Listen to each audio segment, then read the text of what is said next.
En fin, vamos a conversar en los siguientes minutos sobre el tema, porque ahora estoy con Fabricio Orozco. Seguimos con este asunto de Protransportes, el tema de los peajes y además el asunto del precio del incremento del pasaje metropolitano, que estaba a la espera de la decisión de conformación de un tribunal arbitral. Entiendo que la municipalidad ha decidido ayer ya iniciar la instalación de este tribunal, ha puesto su árbitro, me imagino que los concesionarios tienen que poner su árbitro y entre ellos elegir un tercer árbitro para iniciar este proceso. Sobre procedimientos nos ha hablado Fabricio Orozco, ex jefe de Protransporte, a quien agradecemos enormemente su aceptación a conversar con nosotros. ¿Cómo estás? Buenos días, ¿cómo estás? Buenos días. Cuénteme el procedimiento, ya se ha iniciado y en el plazo que ha establecido el Poder Judicial, ¿no? Claro, hace unas semanas cuando se produce el alza de la tarifa, lo que dijimos acá era que la municipalidad, entre los mecanismos de defensa que tenía, era controvertir el alza de la tarifa y llevarlo a un arbitraje. Previo a eso entabló una medida cautelar fuera de proceso, que es lo que normalmente se hace, sí. La cual que demoró mucho, pero que demoró, pero la cual mejor es tarde que nunca, ¿no? Así es. Pero esa medida cautelar lo que ha hecho es, vamos a decir, suspender el alza momentáneamente de las tarifas, y dentro del plazo de ley lo que correspondía es lo que ha sucedido, que la municipalidad ha hecho la petición de arbitraje, ha designado su árbitro, y lo que viene después es que la contraparte, o sea, los concesionarios, designen a su árbitro respectivo, y entre estos dos árbitros tendrán que elegir un tercero. Al tercer árbitro que presidirá el tribunal arbitral. Correcto. Ahora, antes de ir al procedimiento de arbitraje y a lo que va a ocurrir, la resolución judicial en el amparo solicitado, la medida cautelar presentada por la municipalidad, condiciona su decisión a esta instalación y a la decisión que se tome posteriormente. Es decir, ¿se va a poder variar el precio o mantenerlo cuando tome decisión este tribunal? Por supuesto. Okay. La medida cautelar, como su nombre lo explica, ¿no?, es una medida previa, ¿ya?, que es, vamos a decir, un adjetivo al sustantivo, que es el proceso arbitral. Esta medida cautelar lo que hace es impedir que se varíen las condiciones hasta que exista una resolución definitiva. Perfecto. Que va a ser el laudo. Ok, es decir, si el proceso de arbitraje, que va a terminar en un laudo, es correcto, dura un mes, si dura dos, si dura tres, si dura el tiempo que se tome, ese tiempo de debate va a seguir los 2.50. Es correcto. Okay. Durante ese tiempo la medida cautelar va a tener vigencia. Muy bien, muy bien. Procedimiento ahora de este asunto. Ahora, por ejemplo, plazos. Ya se ha definido el árbitro por parte de la municipalidad. Es correcto. ¿Qué plazo tiene para decidir los concesionarios su árbitro y luego estos dos qué plazos tienen para elegir al tercero? Esto está sometido al arbitraje que es administrado por el Centro de Conciliación y de la Cámara, ¿no? Resolución de Controversias de la Universidad Católica. ¿De la Católica? Sí. Ya. Entonces... ¿No es de la Cámara de Comercio? No, en el contrato establecía que era la Universidad Católica. Ya. Entonces lo que corresponde acá es que el centro de arbitraje corra traslado a los operadores para que los operadores designen su árbitro. Ya. Eso se da en un plazo de 10 días. Correcto. Hábiles. Ahora a ellos les interesa lo más rápido posible, ¿verdad? Sí, los concesionarios tienen que correr. Correcto, tienen que correr, pero tienen un plazo de hasta 10 días hábiles. Perfecto, ¿no? Hasta 10 días hábiles. Luego los dos árbitros designados, claro, tienen que aceptar la designación, y las partes lo que tienen que evaluar es que los árbitros no tengan ningún tipo de impedimento para desempeñarse como árbitros. ¿Y qué impedimentos puede haber? A ver, por ejemplo, ¿no?, imaginemos que la municipalidad ha designado árbitro a una persona que los operadores consideran que en su momento ha sido empleado de la municipalidad o que tiene relación con la municipalidad y por tanto no sería imparcial. Entonces tienen que plantear... Conflicto de intereses. Tienen que plantear que habiendo un conflicto de intereses no puede ser árbitro. Ya. ¿No? De igual forma, la municipalidad tendría que hacerlo. Es decir, a pesar que el árbitro es designado, dos de ellos, por cada una de las partes, ese árbitro igual tiene que tener características, en todo caso, de independencia. De independencia e imparcialidad. O sea, hay que entender que el árbitro que es designado por las partes no es un abogado de parte. Esa hay que tener bien claro ese tema. Okay. O sea, claro, el arbitraje hemos visto que en muchos casos aunque normalmente se ha manoseado, así, ¿no? Y con este tema de Odebrecht hay una serie de cuestionamientos al mecanismo arbitral, pero el arbitraje tiene esa esencia, que el árbitro designado no es un abogado de parte. Normalmente, ¿cuánto tiempo demora estos procesos de arbitraje para emitir un laudo? Un arbitraje, vamos a decir, que se lleve sin ningún tipo de controversias internas, de incidentes, vamos a decir, de algún tipo de maniobra dilatoria, podría estar laudado entre 6 a 9 meses. Ya. Sí. Eso es más o menos lo que podría demorar un arbitraje. Ahora, normalmente los arbitrajes duran entre año y medio, ¿no? Sí. Eso tampoco es tan rápido, ¿no? Pero es más rápido que el Poder Judicial. No, sí, claro. Eso voy a decir. Definitivamente hay que decirlo por ahí. Si el referente es el Poder Judicial, por supuesto, esto es un jet, ¿no? Claro que sí. Pero hemos tenido procesos de arbitraje en municipalidad y concesionarios antes. ¿Cuánto tiempo nos han durado? Más o menos eso. Ese tiempo, ¿no? Sí, año y medio y hasta incluso hasta 2 años. ¿Hemos tenido arbitrajes respecto a incremento de tarifas? ¿Metropolitano concretamente? No, Antes no. Esta es la primera vez que se plantea. Correcto. Pero en peajes sí, ¿no? En peajes sí ha habido un planteamiento para ir a la solución de controversias arbitrales. ¿Es posible que la decisión de un arbitraje emitiéndose a través de un laudo pueda ser cuestionado en otro fuero, en otra instancia, por ejemplo, Poder Judicial, y no surtir efecto necesariamente como corresponde la decisión? La ley de arbitraje nacional establece que los laudos solo pueden ser llevados a instancia judicial ante determinadas causales que determinen la anulación del laudo.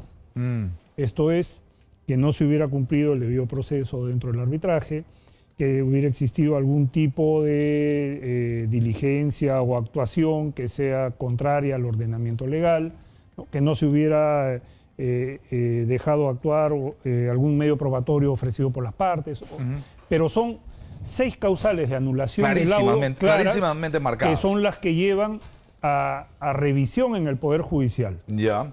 Pero no significa que en el Poder Judicial se vuelva a actuar un medio probatorio, no. Solamente es para revisar. ¿Y tiene algún efecto suspensorio de todas maneras o no? Definitivamente sí. Sí tiene. Mientras está en el Poder Judicial, el laudo todavía no puede ser ejecutado. Ahora, lo que vamos a definir es que si corresponde o no corresponde a los factores establecidos en el contrato, es decir, si termina siendo legal, este incremento al 35 centavos. Es correcto. No hay más, ¿no? No hay nada. No hay ningún otro punto en discusión. Entiendo yo que esa es la petición originalmente planteada. Podrían haber otras peticiones. Ya. Podrían haber otras pretensiones que se sumen. ¿Se puede dar? ¿Se puede darse en el una camino? ¿Se puede dar? acumulación de pretensiones. ¿En el camino? Darse. Aunque no en el camino. Podría darse hasta... A ver, lo que viene de acá es lo que hemos explicado, la instalación del tribunal. Claro, los convocatorios y la instalación. Es correcto. Y el tribunal lo que va a hacer es, les va a decir a las partes, a la parte peticionante, le va a decir, tiene usted 10 días para presentar su demanda. Y posteriormente a eso tendrá 10 días para contestar la demanda la contraparte. Entonces, en esa presentación de demanda, la municipalidad podría presentar otras pretensiones que estén ligadas a este tema, o plantear otras pretensiones que, derivadas de este tema, puedan también ser materia de discusión y de divergencia. Nosotros lo que conocemos, ¿no?, porque ha sido información pública, es que la materia divergente acá entre las partes es solamente el tema de la aplicación de la tarifa. Ahora, ¿entrarían en este debate factores como si debes o no debes a Jofide, insolvencia o no insolvencia, terminaste o no terminaste la ruta del Naranjal hacia no sé dónde, cumpliste o no cumpliste con el asunto del alimentador y dejarme libre las rutas de la competencia desleal? ¿Estos factores entran en el debate o no? Lo que pasa es que esos factores podrían ser elementos a ser analizados a efectos de poder determinar si es que la tarifa merece o no un alza. A ver, veamos nosotros que las tarifas responden a la aplicación de unas fórmulas. Sí. Y estas fórmulas con factores tienen específicamente factores totalmente específicamente marcados. Entonces, si el alza de la tarifa está sustentado, además de estos factores, en otros factores, como por ejemplo, yo había pensado que el recorrido iban a ser 40 kilómetros, hice mis costos pensando en 40 kilómetros y solamente recorro 27, por tanto tengo una mayor inversión y eso tiene que ser totalmente recuperado a través de la tarifa. Entonces, si ese es un criterio por el cual se llevó al alza de las tarifas, entonces definitivamente es un criterio que va a ser analizado por el planteamiento que tengan las partes. Ya no en el marco textual ni literal del contrato, sino como un factor que termina distorsionando los factores. Como un valga factor, la redundancia. es correcto. Porque cuando yo saco un cálculo digo, señor, Para que tú subas tienes que hacer A, B, C, D. Esta sumatoria le divides por tanto y ese resultado es el que incrementa. Es correcto. Pero ocurre que en el factor A no está funcionando bien porque tú no has cumplido, tu municipalidad no has cumplido el compromiso de A, B, C, D. Entonces el factor A termina distorsionándome. Es correcto. Y cuando me termina distorsionando yo tengo que tomar una medida que salve mi inversión. Es correcto. Eso termina siendo un asunto de interpretación y de debate. Es un asunto de interpretación, de debate, de evaluación, pero además de sustento técnico. O sea, hay que demostrar que ese factor incide en un mayor costo. Porque, por ejemplo, aquí hay factores concretos. Estoy levantando la cantidad de gente que se establecía en la proyección. Ese es un factor que hay que debatir. Sí. Segundo, hay un efecto respecto a mi condicionamiento de más o menos ingreso, el tema de que no haya la municipalidad terminado la ruta. Y tercero, son factores que a mí me parecen objetivos a debatirse. Y que, por supuesto, si le da la razón al concesionario, no tendríamos por qué negárselo. No. Porque aquí hay que negarle el razonamiento, aunque eso vaya contra el ciudadano. Y, por supuesto, uno tenga que agarrarle a este alcalde y a la otra alcaldesa la desgracia que han hecho. Pero eso es otro tema.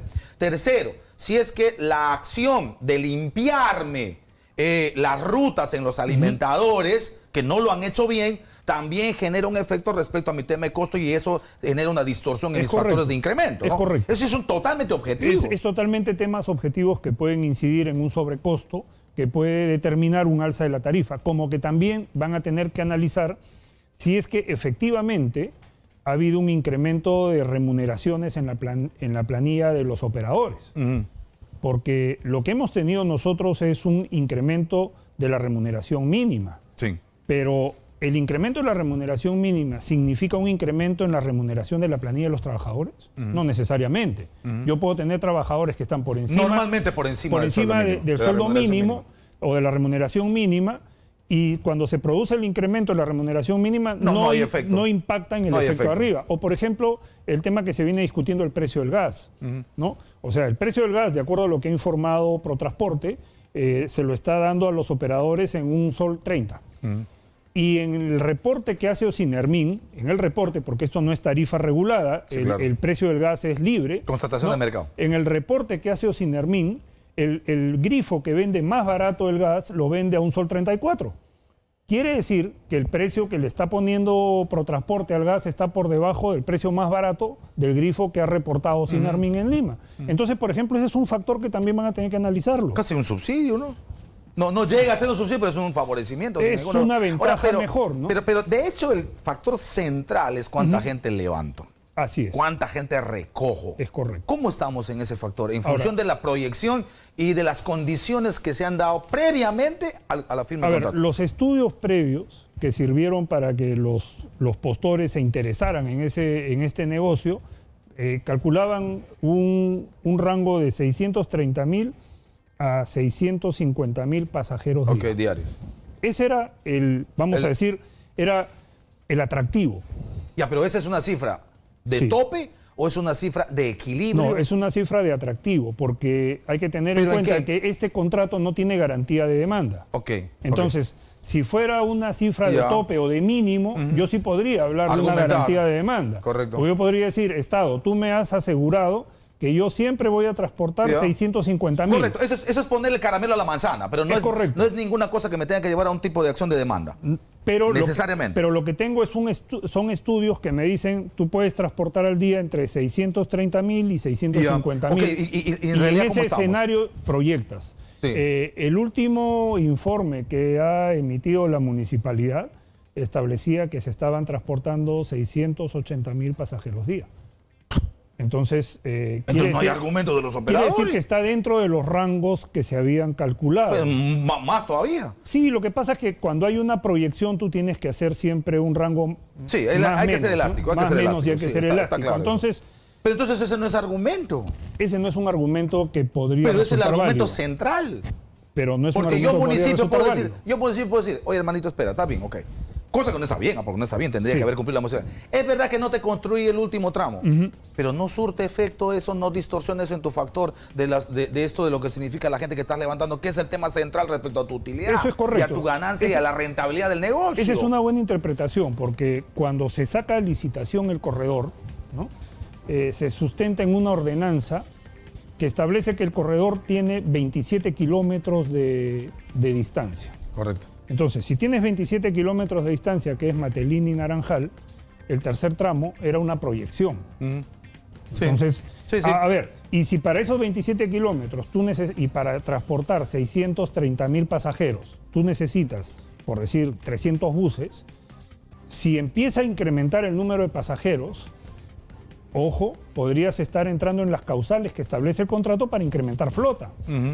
Y eso significa costo. Y eso significa desgaste de máquina. Mayor compromiso de inversión. Más inversión. Y mayor compromiso de inversión. Más deuda con COFIDE. Más deuda con más COFIDE. peso financiero. Ahora, costo financiero. Mira, acá hay un tema que es importante, ¿no? Acá hablan de la deuda con COFIDE. La deuda con COFIDE es una deuda que no la han pagado. Sí, pues. Y esa es una deuda que nos deben a los peruanos. Y